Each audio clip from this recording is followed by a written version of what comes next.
The following content is provided under a Creative Commons license. Your support will help MIT OpenCourseware continue to offer high-quality educational resources for free. To make a donation or view additional materials from hundreds of MIT courses, visit MIT OpenCourseware at ocw.mit.edu. Okay, so good afternoon.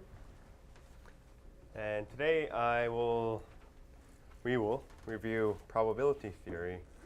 So I'll mostly focus on, I'll give you some distributions. So probabilistic distributions that will be of interest to us throughout the course. And then I will talk about moment generating function a little bit. Afterwards, I will talk about law of large numbers and central limit theorem. So who heard of all of these topics before? Okay, that's good. Then I will try to focus more on a little bit more advanced stuff. But yeah, then a big part of it will be a review for you. So first of all, just to agree on terminology, let's review some definitions. So a random variable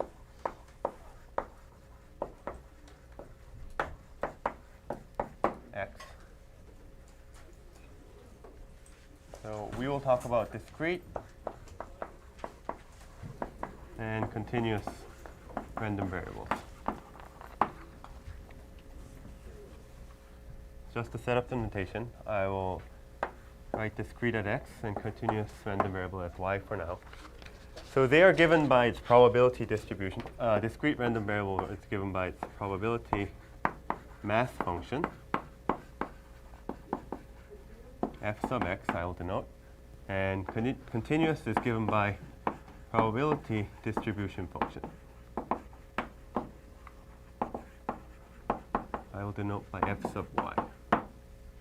So PMF and PDF. I mean, here I just use a subscript because I wanted to distinguish f sub x and f sub y. But when it's clear which random variable we're talking about, I'll just say f. Okay. So what is this? A probability mass function is a function from the sample space to non-negative reals, such that the sum over all points in the domain equals 1. The probability distribution is very similar. The function from the sample space, non-negative reals, but now the integration over the domain is equal to 1. So it's pretty much safe to consider our sample space to be the real numbers for continuous random variables. Later in the course, you will see some examples where it's not the real numbers, but yeah, for now, just consider it as real numbers. Okay. And then, so for example, probability mass function, if x takes 1 with probability 1/3 minus 1 with probability 1/3 and 0 with probability 1/3, then our probability mass function is fx 1 equals fx minus 1. Just like that.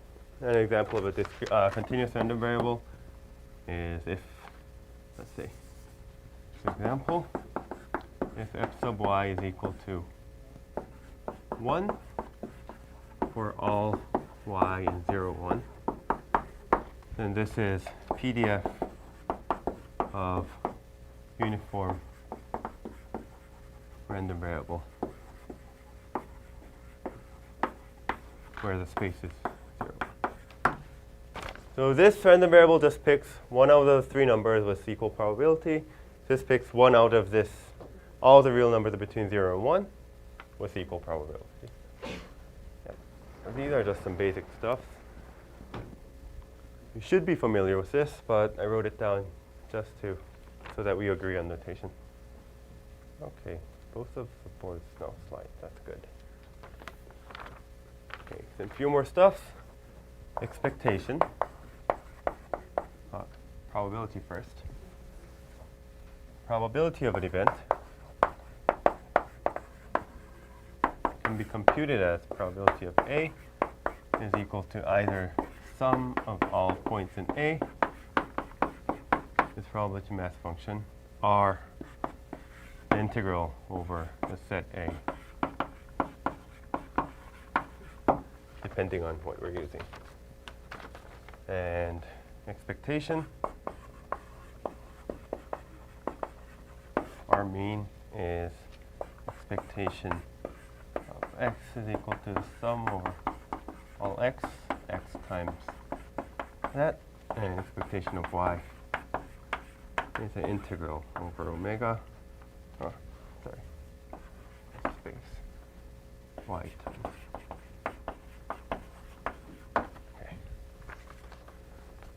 Okay. And one more basic concept I want to review is two random variables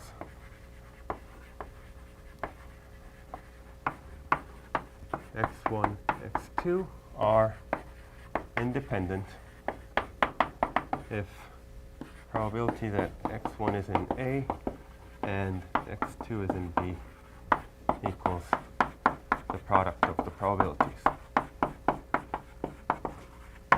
for all events A and okay.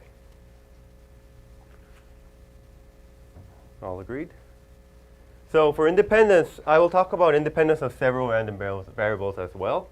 There are two concepts of independence, or not two, but several, but two most popular are mutually independent events and pairwise independent events. Can somebody tell me the difference between these two for several variables, let's say x2 up to xn? Yes. So mutually independent means all the random variables are independent, like x1 is independent with every others. But pairwise means x1 and x2 are independent, but x1, x2, and x3 they may not be independent.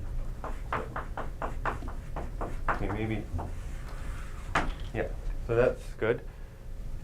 So let's see for the example, in the example of three random variables.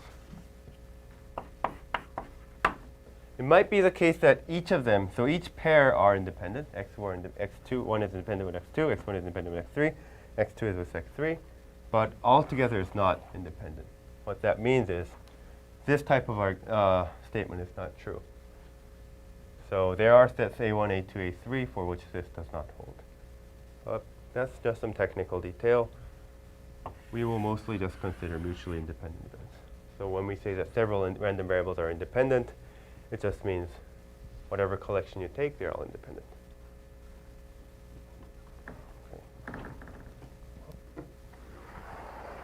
Okay, so a little bit more fun stuff. Let's do an overview. Okay, so we defined random variables. And one of the most universal random variable, our distribution, is a normal distribution.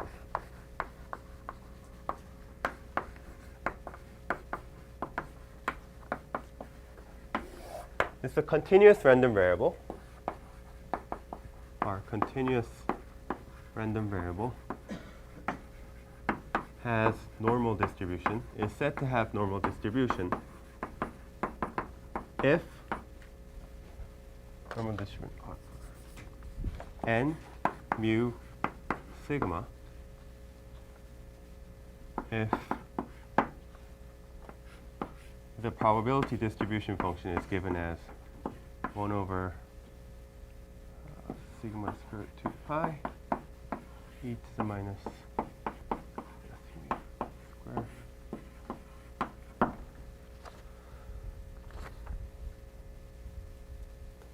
for all reals.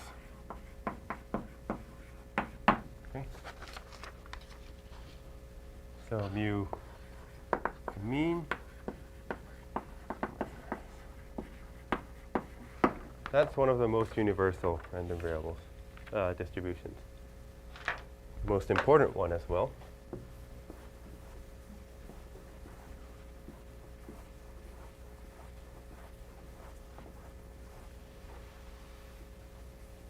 Okay, so this distribution, how it looks like, I'm sure you saw this bell curve before.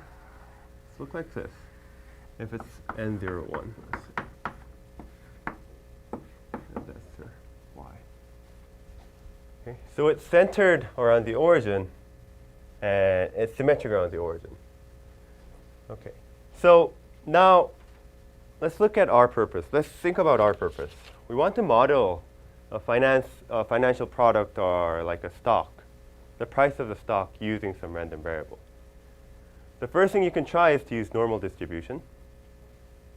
Normal distribution doesn't make sense, but we can say the price at day n minus the price at day n minus 1 is normal distribution. Is this a sensible definition? That's not really, so it's not a good choice. You can model it like this, but it's not a good choice because there might be several reasons, but one reason is that it doesn't take into account the order of magnitude of the price itself.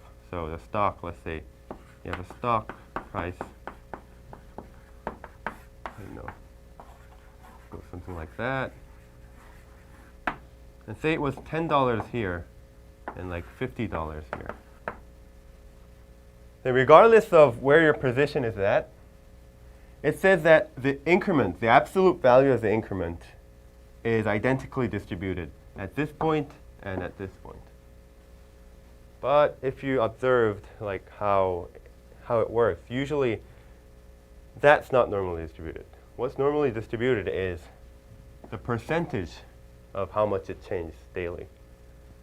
So this is not a sensible model. Not a good model. Okay. But still, we can use normal distribution to come up with a pretty good model.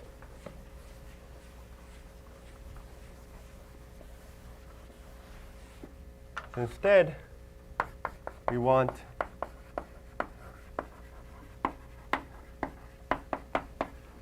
the relative difference to be normally distributed.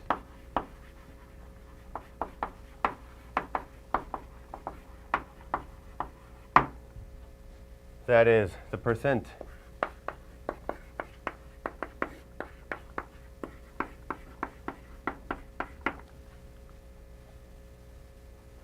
the question is, what is the distribution of price? What does the distribution of price?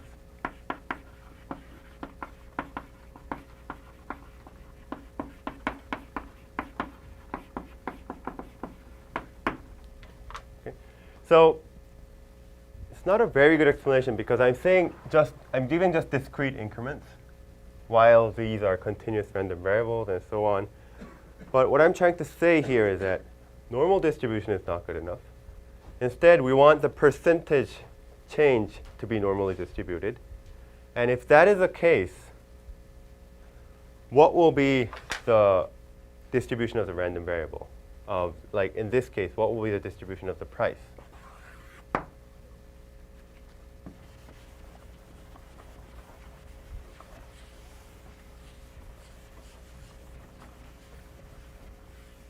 So one thing I should mention is, in this case, if each discriminant is normally distributed, then the price at day n will still be a normal random variable distributed like that. Okay? So if there's no, tendency, if the average increment is 0, daily increment is 0, then no matter how far you go, your random variable will be normally distributed. But Here, that will not be the case. So we want to see what the distribution of Pn will be in this case. Okay.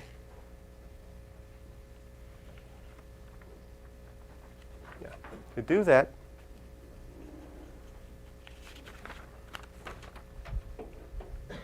so let me formally write down what I want to say.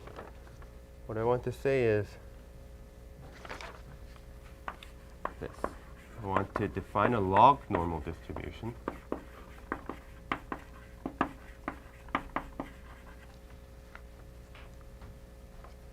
Y, our log normal random variable y.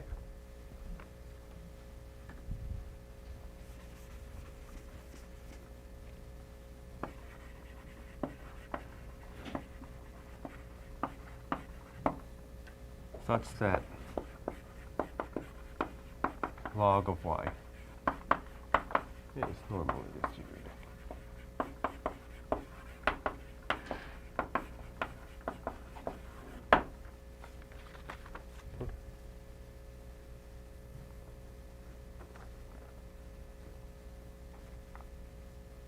So to derive the probability distribution of this from the normal distribution, we can use the change of variable formula.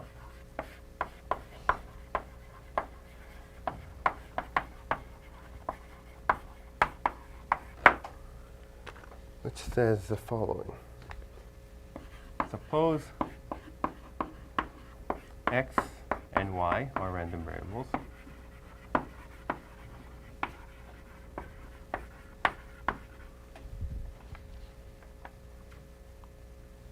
Such that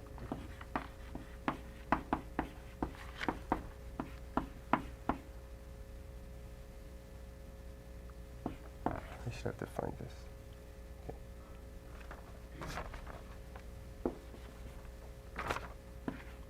Probability of x equals x.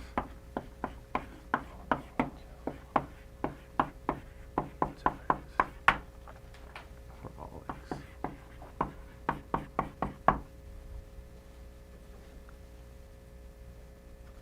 And y. Of x of x is equal to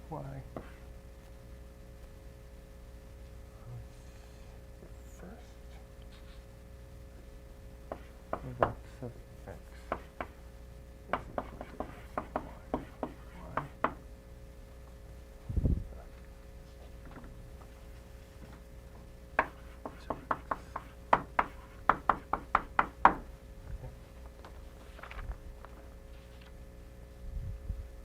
So let's try to fit into this story.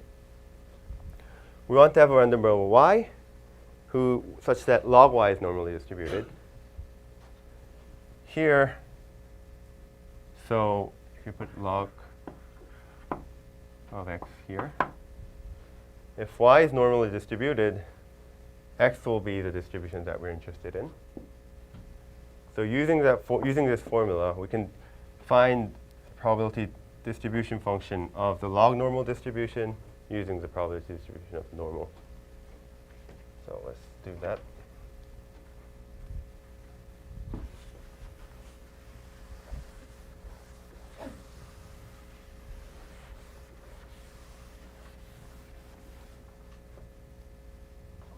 Yes?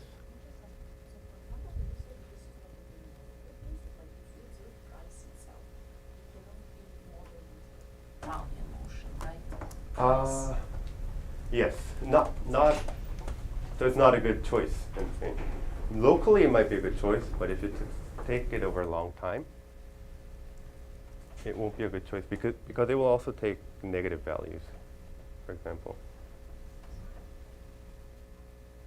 So if you just take this model, what's going to happen over a long period of time is it's going to hit this square root of n, negative square root of n line infinitely often. And then it can go up to infinity or it can go down to infinity eventually. So it will take negative values and positive values. Yeah, so that's one reason, but I mean there are several reasons why that is not a good choice. Yeah. If you look at a very small scale, it might be okay because the base price doesn't change that much. So if you model it in terms of ratio, or if you just model it in an absolute way, it doesn't matter that much. But if you want to do it in a little bit more large scale, then that's not a very good choice.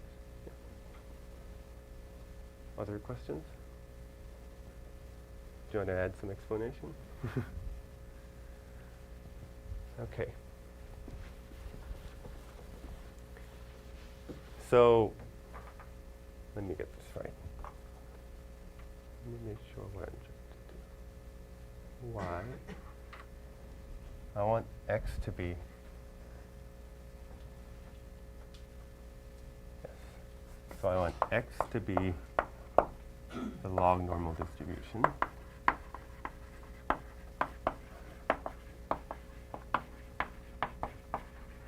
And I want y to be normal distribution.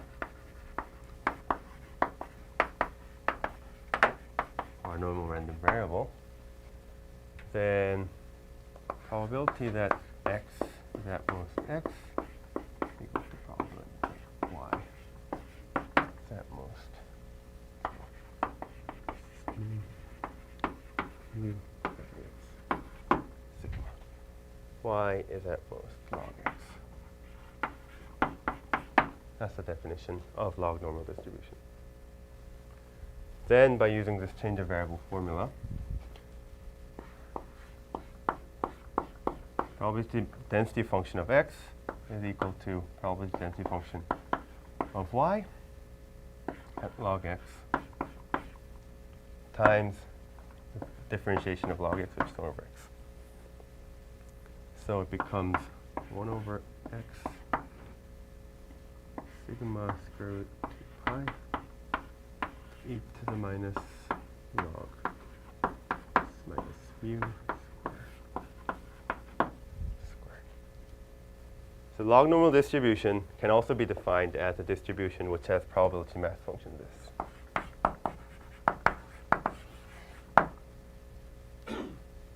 I mean, you can use either definition. Let me just make sure that I didn't mess up in the middle. Yes. And that only works for x greater than 0. Okay. Yes? Natural, yeah. So all logs are natural log. It should be log ln. Yeah, thank you. Okay. So question. What's the mean of this distribution here? Yes? Not 1. Might be mu. Is it mu? Oh, sorry. It might be e to the mu because log x. The normal distribution had mean mu. Log x equals mu might be the center. If that's the case, x is e to the mu will be the mean. Is that the case? Yes? E to the mu minus 1 half the square. Probably right. Or I don't remember what's there. There is a correcting factor. I don't remember exactly what that is, but I think you're right. So one very important thing to remember is log normal distribution are referred to in terms of the parameters mu and sigma, because that's the mu and sigma appearing here coming from the normal distribution.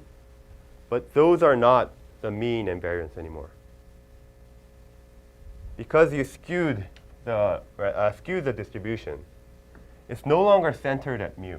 Log x is centered at mu, but when you take the exponential, it becomes skewed, and we take the average, you'll see that it's no longer, the mean is no longer e to the mu. So that doesn't give the mean. That doesn't imply that the mean is e to the sigma. That doesn't imply that the variance is something like e to the sigma. I mean that's just totally nonsense. Okay. Just remember, these are just parameters, some parameters. It's no longer mean or variance. Okay. And in your homework, one exercise will ask you to compute the mean and variance of this random variable. But really just try to remember, try to have it like stick in your mind that mu and sigma is no longer mean and variance. That's only the case for normal random variables. And the reason we're still using mu and sigma is because of this derivation. And it's easy to describe it in those. Okay. So this will be, the normal distribution and log normal distribution will probably be the distributions that you'll see the most throughout the course. But there are some other distributions that you'll also see. I need this. And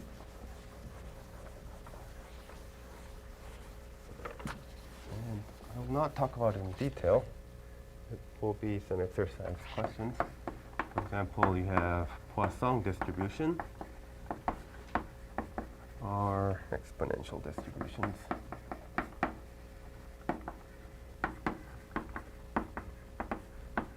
These are some other distributions that you'll see. And all of these, normal, log normal, Poisson, exponential, and a lot more, can be grouped into a family of distributions called exponential family.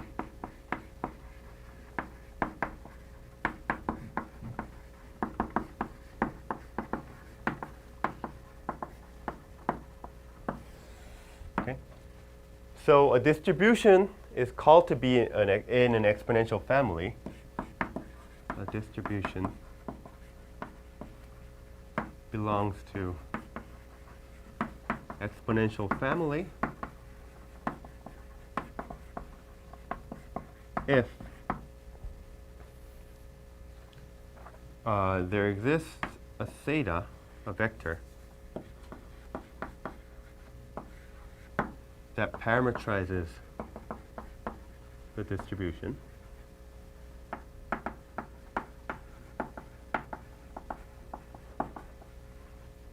such that the probability density function for this choice of parameter theta can be written as h of x times c of theta times exponent of sum from I equal 1 to k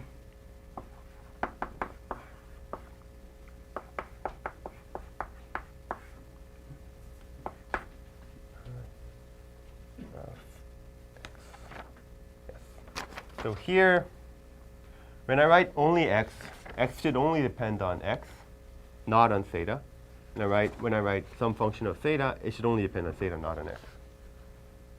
So hx, tix depends only on x, and c theta and theta depends only on theta. That's some abstract thing. It's not clear why this is so useful, at least from the definition. But you're going to talk about some distributions of exponential family, right? Yeah. So you will see something about this. But one good thing is they exhibit some good statistical behavior. The things, when you group them into all distributions in the exponential family, have some nice statistical properties, which makes it good. So that's too abstract. Let's see how log normal distribution actually falls into the exponential family. Let me just comment with Yeah, sure. the notion of independent random variables. Mm-hmm. You went over how the probability density functions of collections of random variables, if they're mutually independent, is the product of the probability densities of the individual variables. And so with this exponential family, if you have random variables from the same exponential family, products of this density function factor out into a very simple form. It doesn't get more complicated as you look at the joint density of many variables, and in fact simplifies to the same exponential family. So that's where that becomes very useful. So it's designed so that it factors out when it's multiplied. It factors out well. Okay. So, sorry about that. Yeah, log normal distribution. So take h of x 1 over x. Before that, let's just rewrite that in a different way. So 1 over x sigma squared 2 pi e to the minus log x square. can be rewritten as 1 over x times 1 over sigma squared 2 pi e to the minus log x square over 2 sigma square plus mu log x over square sigma square minus mu square. To write it like that, set up hx equals 1 over x, c of theta, sorry, we have to first let theta equals mu sigma, then c theta is equal to 1 over sigma squared 2 pi e to the minus mu square.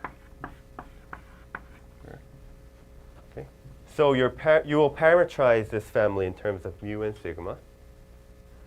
Your h of x here will be 1 over x. Your c theta will be this term and the last term here, because this doesn't depend on x. And then you have to figure out what w and t is. You can let w1 of x be log x squared. T1. Oh no, T1 of x be log x squared, W1 of theta be minus 1 over 2 sigma squared. And similarly, you can let T2 equals log x and W2 equals mu over sigma. It's just some technicality, but at least you can see that it really fits in. Okay. So that's all about distributions that I want to talk about. And then let's talk a little bit more about more interesting stuff, in my opinion. I like these stuff better. There are two main things that we're interested in. When we have a random variable, at least for our purpose, what we want to study is, given a random variable,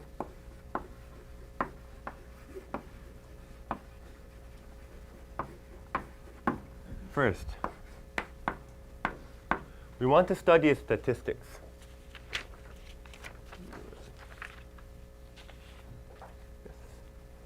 So we want to study its statistics, whatever that means. And that will be represented by the case moments of the random variable.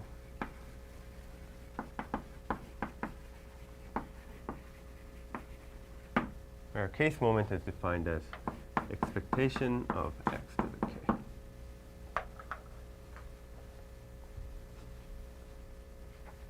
And a good way to study all the moments together in one function is a moment generating function.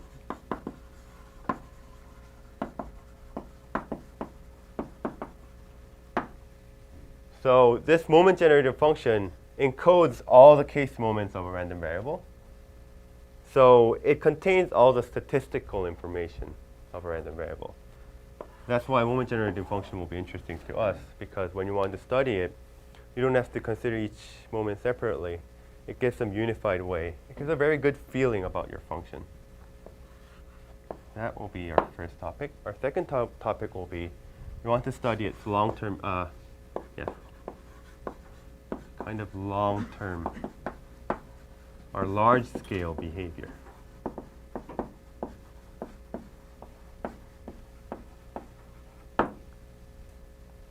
So for example, assume that you have a normal distribution, one random variable's normal distribution. If you just have a single random variables, you really have no control. It can be anywhere. The outcome can be anything. Okay, according to that distribution. But if you have several independent random variables with the exact same distribution, if the number is like super large, let's say 100 million, and you plot how many random variables fall into each point into a graph, you'll know that it has to look very close to this curve. Like, it will be more dense here, sparser there, and sparser So you don't have individual control on each of the random variables, but when you look at large scale, you know at least with very high probability, it has to look like this curve. Those kind of things are what we want to study. When we look at this long-term behavior, large-scale behavior, what can we say? What kind of events are guaranteed to happen with probability, let's say 99.9%? And actually, some interesting things are happening. As you might already know, two typical theorems of this type will be, in this topic, will be law of large numbers and central limit theorem.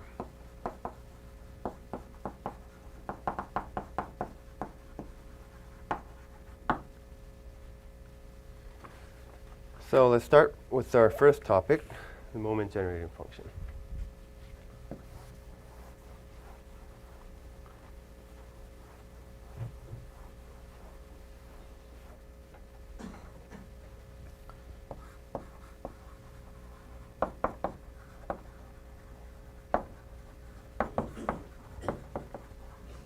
The moment generating function of a random variable is defined as, I write it as m sub x, it's defined as e to the expectation of e to the t times x, where t is some parameter. T can be any real. You have to be careful. It doesn't always converge. So remark, does not necessarily exist.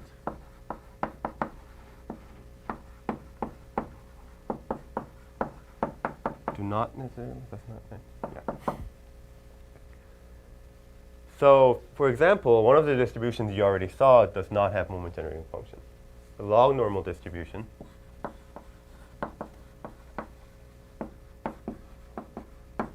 does not have any moment generating function.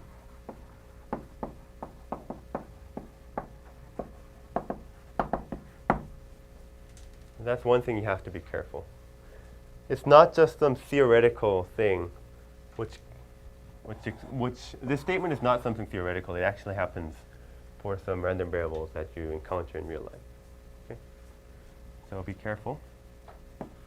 And that will actually bring something, show some very interesting thing. I'll later explain. Some very interesting facts arise from this fact. Before going into that, first of all, why is it called moment generating function? It's because if you take the case derivative of this function,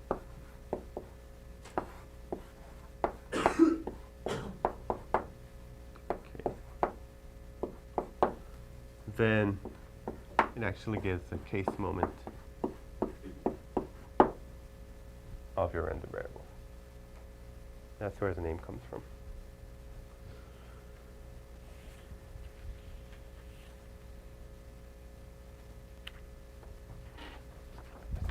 For all integers.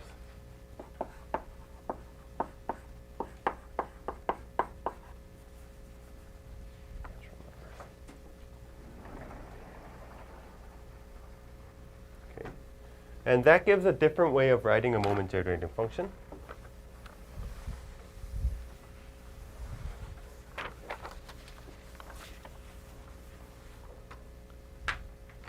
So because of that, we may write the moment generating function as the sum from k equals 0 to infinity t to the k factorial times the case moment.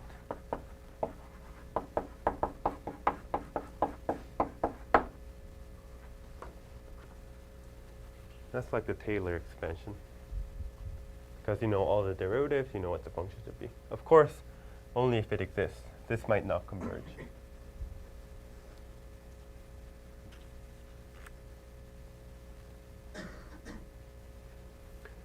So if moment generating function exists, they pretty much classify your random variables.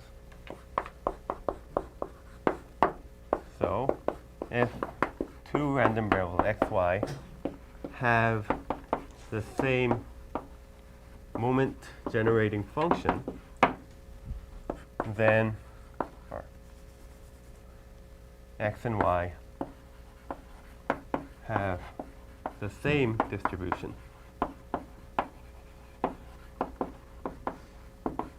I will not prove this theorem, but it says that moment generating function, if it exists, encodes really all the information about your random variables. You're not losing anything.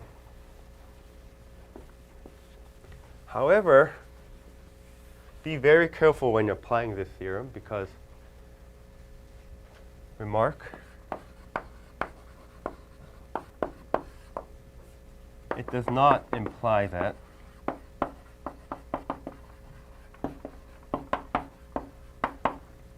all random variables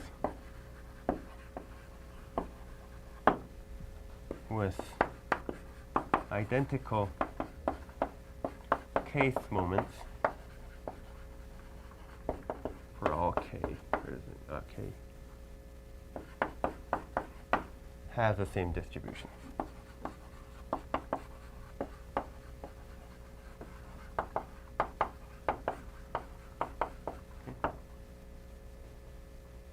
Do you see it? If x and y have a moment generating function and they're the same, then they have the same distribution. This looks a little bit controversial to this theorem. It says that it's not necessarily the case that two random variables which have identical moments, so all case moments are the same for two variables, even if that's the case, they don't necessarily have to have the same distribution.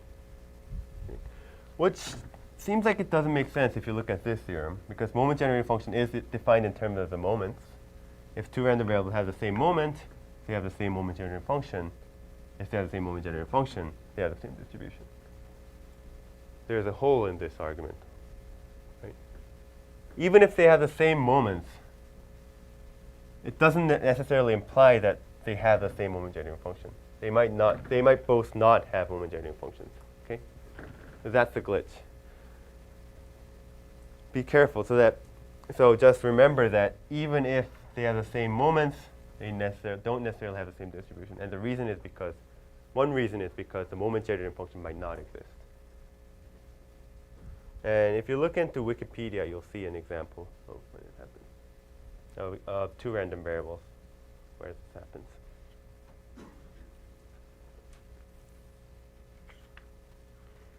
Okay, so that's one thing we will use later.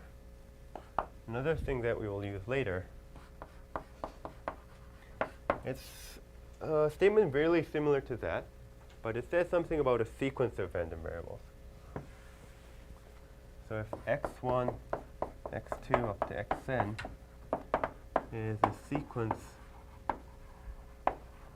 of random variables such that the moment generating function exists and it converges, it goes to infinity.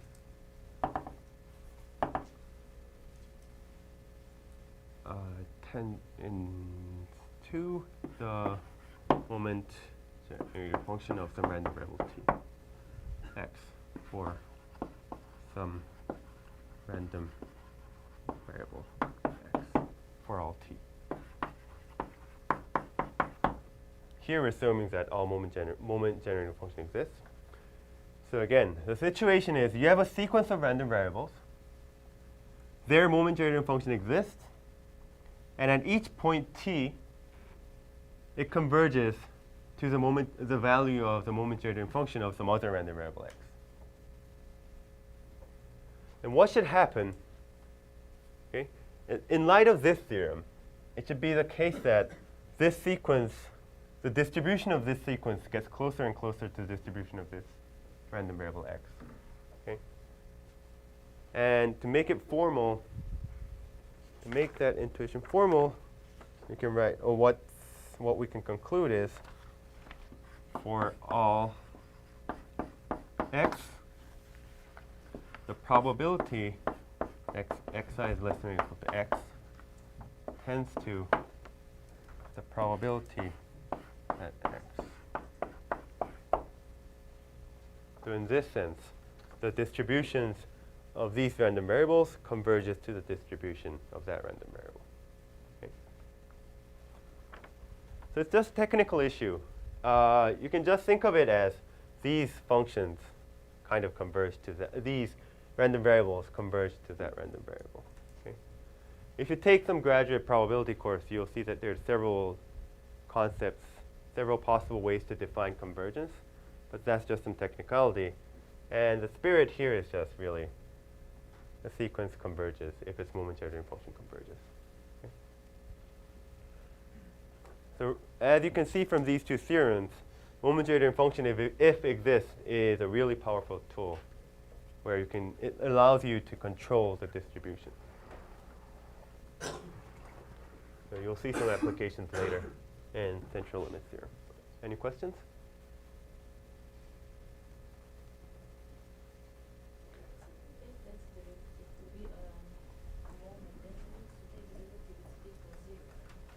This one? Why? The right-hand side does not depend on the Ah. 0. Thank you. They evaluated at 0.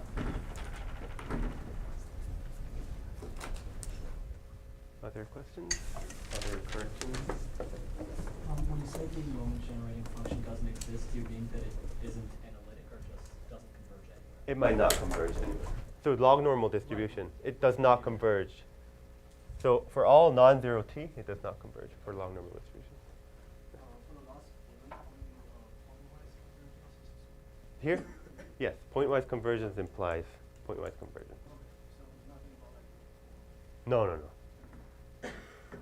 So because it's pointwise, this conclusion is also rather weak. It's almost the weakest convergence in distributions here.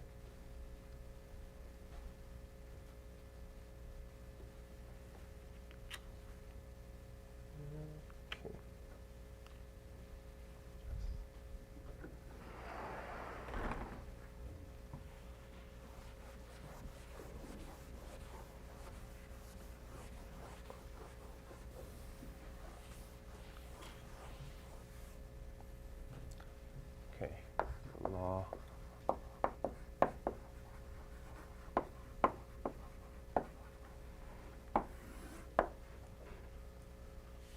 Large numbers.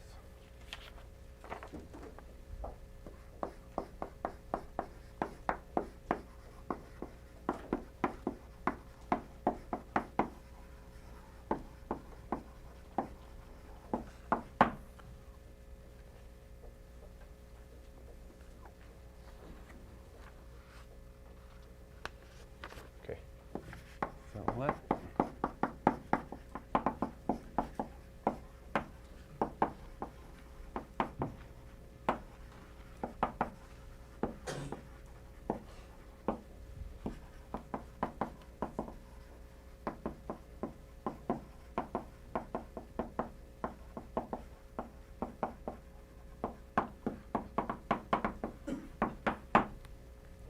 so now we're talking about large-scale behavior. Let x1 up to xn be independent random variables with identical distribution. We don't really know what the distribution is, but we know that they're all the same. In short, I'll just refer to this condition as IID random variables later. Okay? Independent, identically distributed random variables. Then let mean be mu, variance be sigma squared. Okay. Let also define x as the average of n random variables. Then the probability that x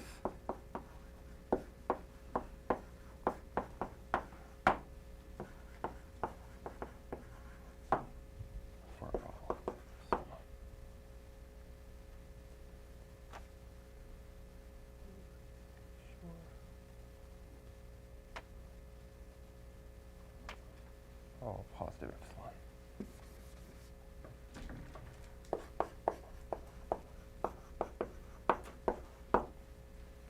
So whenever you have identical independent distributions, when you take their average, if you take large enough number of samples, they will be very close to the mean, which makes sense. Okay. That's the concept.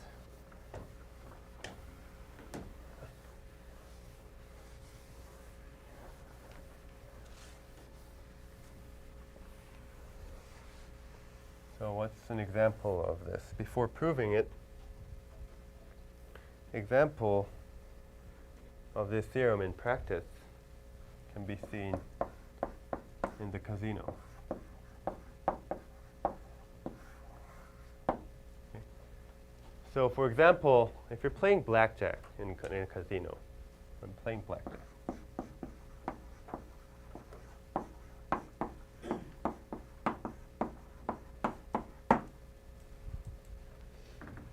When you're playing against a casino, you have a very small disadvantage. So you're winning. If you play the optimal strategy,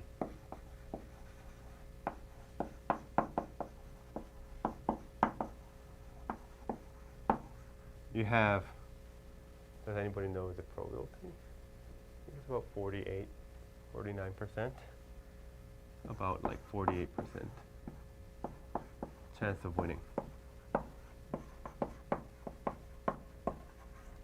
That means if you bet $1 at the beginning of each round, the expected amount you will win win is 48 cents. The expected amount that the casino will win is 52 cents. Okay. But it's designed so that the variance is so big that that this expectation is hidden. The mean is hidden. From the player's point of view, you only have a very small sample, so it looks like the mean doesn't matter because the variance takes over in a very short scale. But from the casino's point of view, they're taking a very large N there. Okay. So for each round, let's say from the casino's point of view,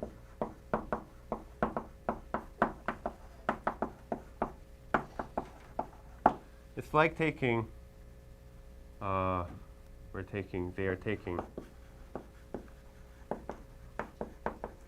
enormous value of N.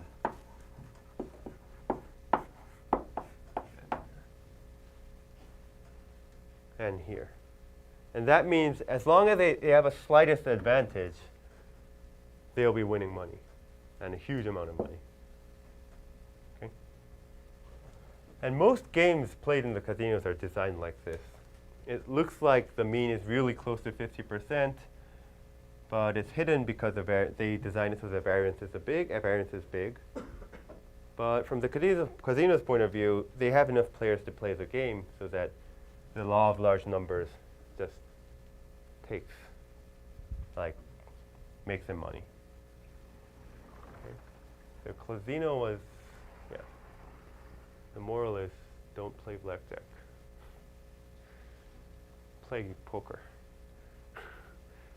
The reason that poker doesn't, the rule of law of large numbers doesn't apply, at least in this sense, to poker.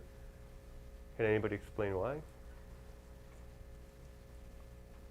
It's because poker, you're playing against other players.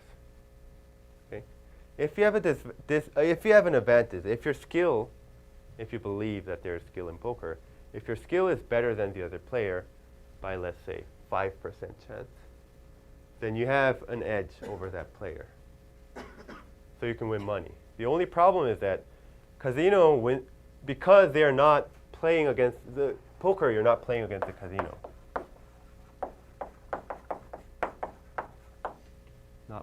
Don't play against the casino. But they still have to make money. So what they do instead is they take rake. So for each round that the players play, they pay some fee to the casino.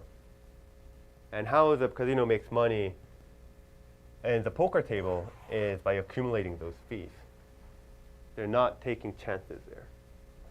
But from the player's point of view, if you're better than the other player, and the edge, the amount of edge you have over the other player is larger than the fee that the casino charges to you, then now you can apply a law of large number to yourself and win. Okay. And if you take an example as poker, it looks like, okay, I'm not going to play poker. But if it's like a hedge fund, or like, I don't know, if you're doing high frequency trading, that's the moral behind it. So that's the belief you should have. You have to believe that you have an edge. Even if you have a tiny edge, if you can have enough number of trials, if you can trade enough of times using that strategy, using some strategy that you believe is winning over time, then law of large number will take it from there and will bring you money, profit. Of course, the problem is when the variance is big, your belief starts to fall.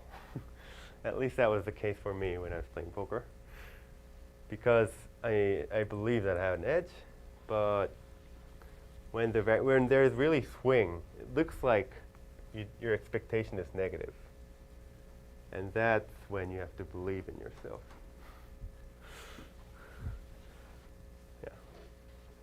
Yeah. That's when your faith in mathematics is being challenged. Yeah, it really happened. I hope it doesn't happen to you. Anyway, let's prove law of large numbers. How do you prove it? The proof is quite easy. Okay, so first of all, one observation. Expectation of x is just expectation of 1 over n times sum of xi's. And that by linearity just becomes sum out. And that's mu. Okay, so that's good. And then the variance. What's the variance of x? That's the expectation of x minus mu square, which is the expectation sum over all i's minus mu square. Yeah, now group them. That's the expectation of 1 over n sum of xi minus mu square. I from 1 to n. Okay. What did I do wrong here? 1 over n is inside the square, so if you take it out, it's 1 over n squared. And then you're summing n terms of sigma square, so that is equal to sigma square.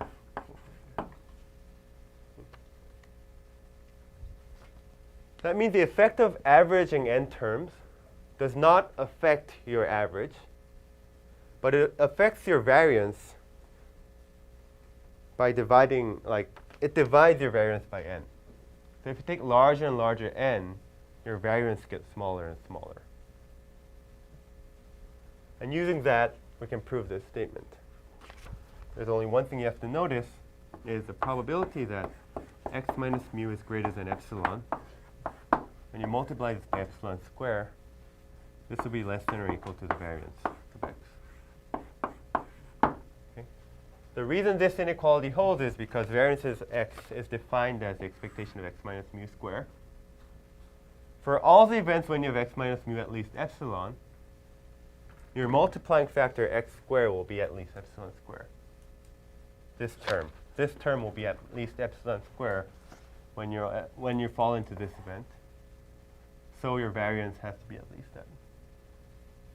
And this is known to be sigma squared over n.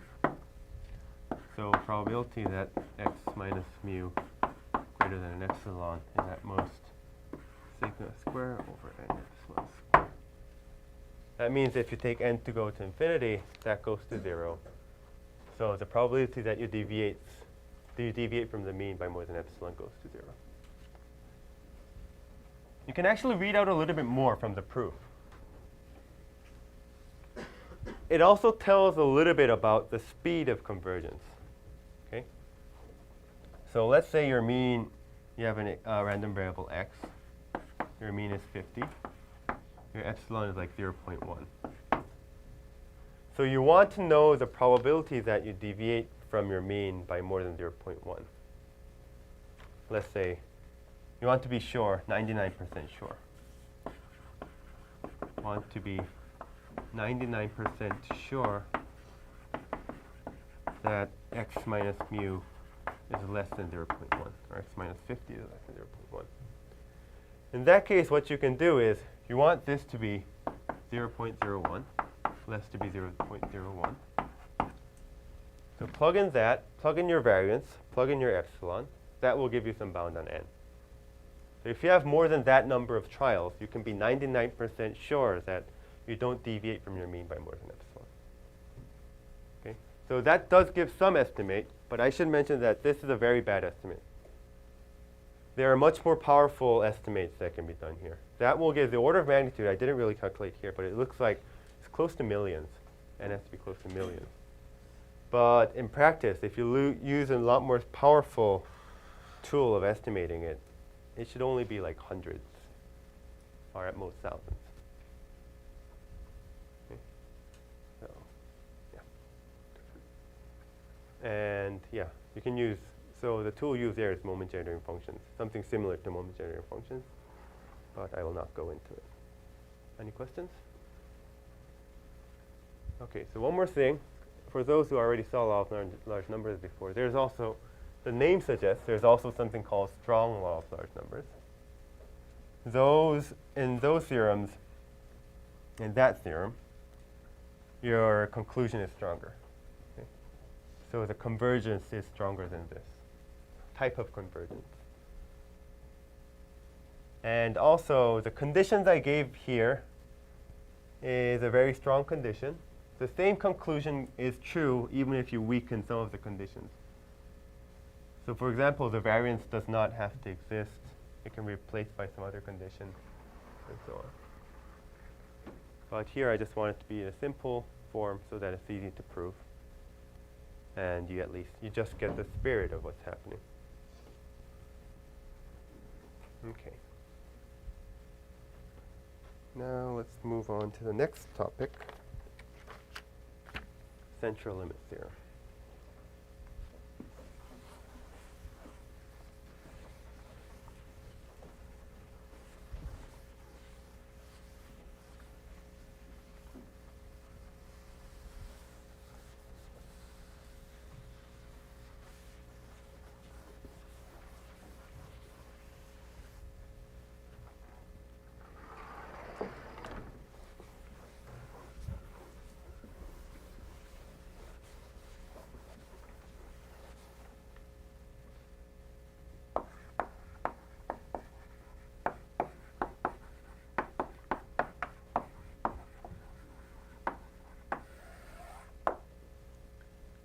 So weak law of large numbers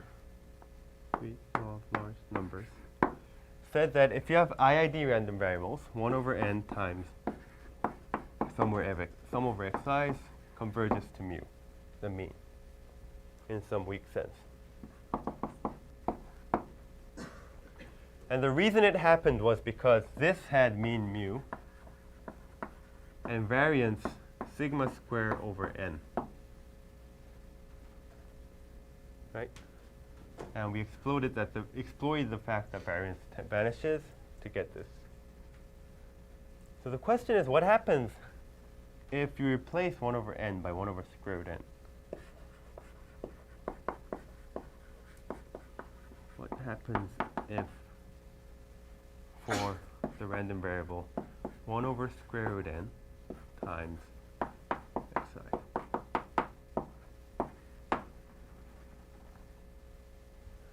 The reason I'm making this choice of 1 over square root n is because if you make this choice, now the average has mean mu, and variance sigma square, just as in xi's.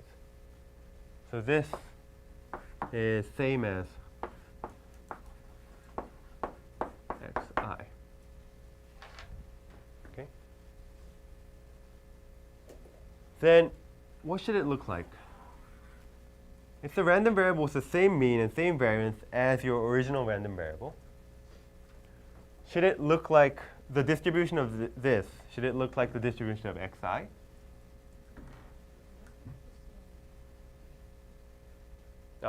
If mean is mu. Thank you very much. When the case when mean is 0. Yeah. Thank you.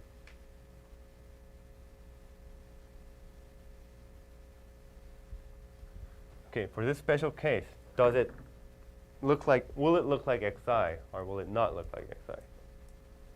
If it doesn't look like xi, can we say something, anything interesting about the distribution of this? And Central Limit Theorem answers this question. And it's actually, when I first saw it, I thought it was really interesting because normal distribution comes up here. And that's probably one of the reasons that normal distribution is so universal, because when you take many independent events and take the average in this sense, their distribution converges to a normal distribution. Yes? How did you get mean equals to 0? Oh, no, I didn't get it. I assumed it if x, yeah. If, yeah, only for this case. Yeah. xi.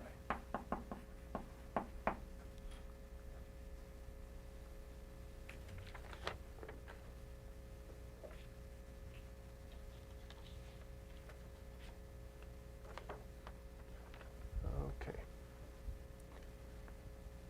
So, theorem.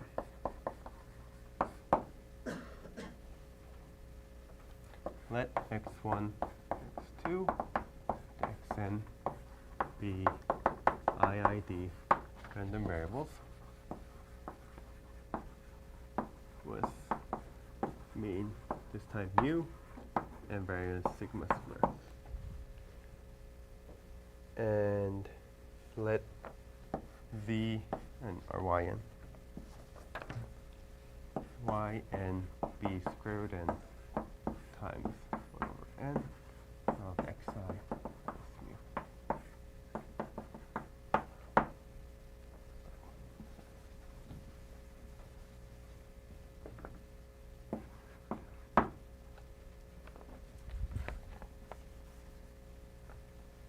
Then the distribution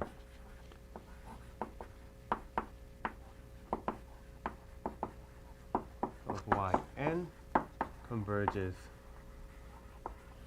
to that of normal distribution with mean 0 and variance sigma square. Yeah.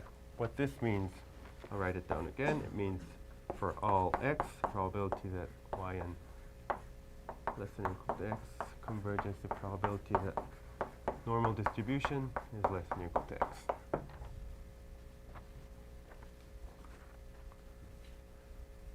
What's really interesting here is no matter what distribution you had in the beginning, if you average it out in this sense, then you converge to the normal distribution.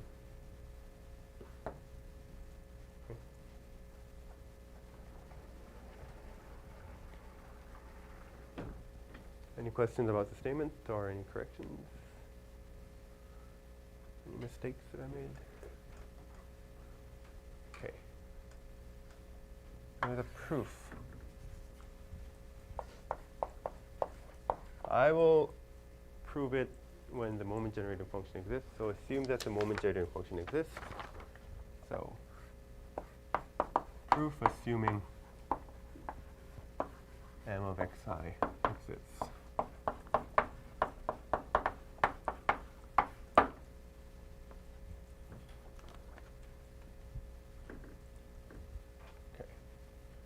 So remember that theorem, try to recall that theorem where If you know that the moment generating function of y(n) converges to the moment generating function of the normal, then we have the statement, the distribution converges. So that's the statement we're going to use. That means our goal is to prove that the moment generating function of these y(n)s converge to the moment generating function of the normal for all t, pointwise convergence. Okay. And this part is well known. I'll just write it down. It's known to be e to the t squared sigma squared over 2. That just can be computed. Yeah. T squared sigma squared over 2. Yeah. So we want to somehow show that the moment generating function of this yn converges to that. Moment generating function of yn is equal to expectation of e to t yn, which is e to t 1 over square root n sum of xi minus mu. And then because each of the xi's are independent, this sum will split into products. Okay? Product of expectation. Let me split it better. Means it's expectation. The sum, we didn't use independence yet. The sum becomes product of e to t 1 over square root n xi minus mu.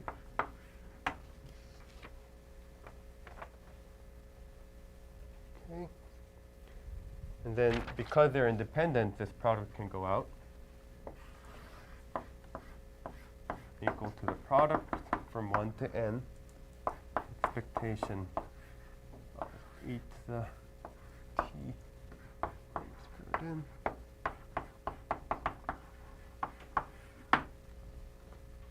Okay, now they are identically distributed, so you just have to take the nth power of that. That's equal to the expectation of e to the t over square root n xi minus mu to the nth power. Now we'll do some estimation. So use a Taylor expansion of this. What we get is expectation of 1 plus that t over square root n xi minus mu plus 1 over 2 factorial, that squared, t over square root n xi minus mu squared plus 1 over 3 factorial, that cubed plus so on. Okay. Then that's equal to 1 to the nth power.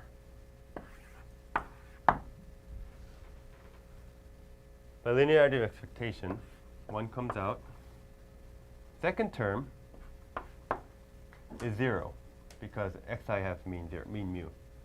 So that disappears. This term, we have 1 over 2 t squared over n xi minus mu squared. Xi minus mu squared, when you take expectation, that will be sigma squared.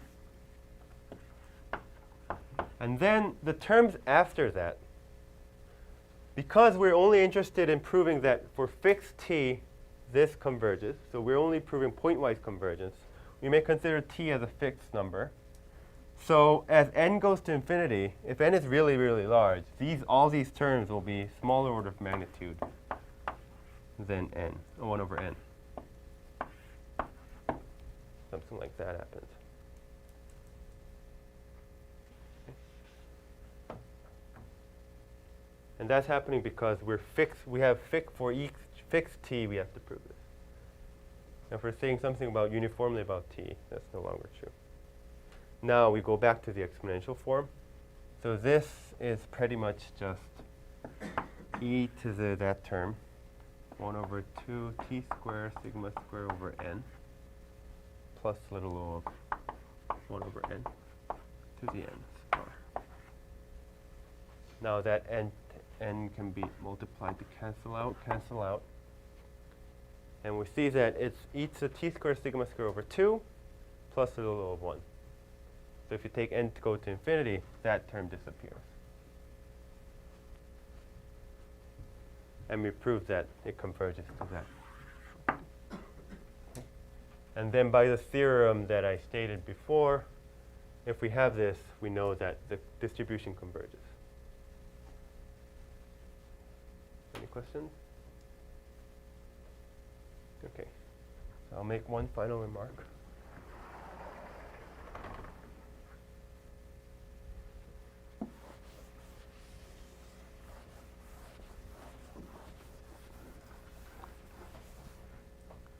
So suppose there is a random variable x whose mean we do not know, whose mean is unknown.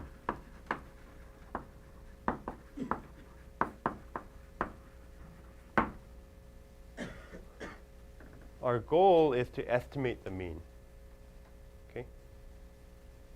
And one way to do that is by taking many independent trials of this random variable. Okay. So take independent trials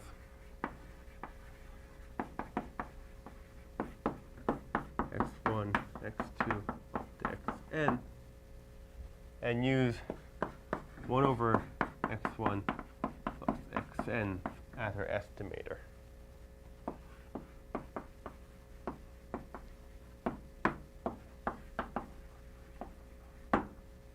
Then the law of large numbers says that this will be very close to the mean. So if you take n to be large enough, you'll more than likely have some value which is very close to the mean. And then the central limit theorem tells you how the distribution of this variable is around the mean. So we don't know what the real value is, but we know that the distribution of the value that we will obtain here is something like that around the mean. Okay. And because, normal distribution have very small tails, or tail distribution is really small. Yeah, so we will get really close really fast.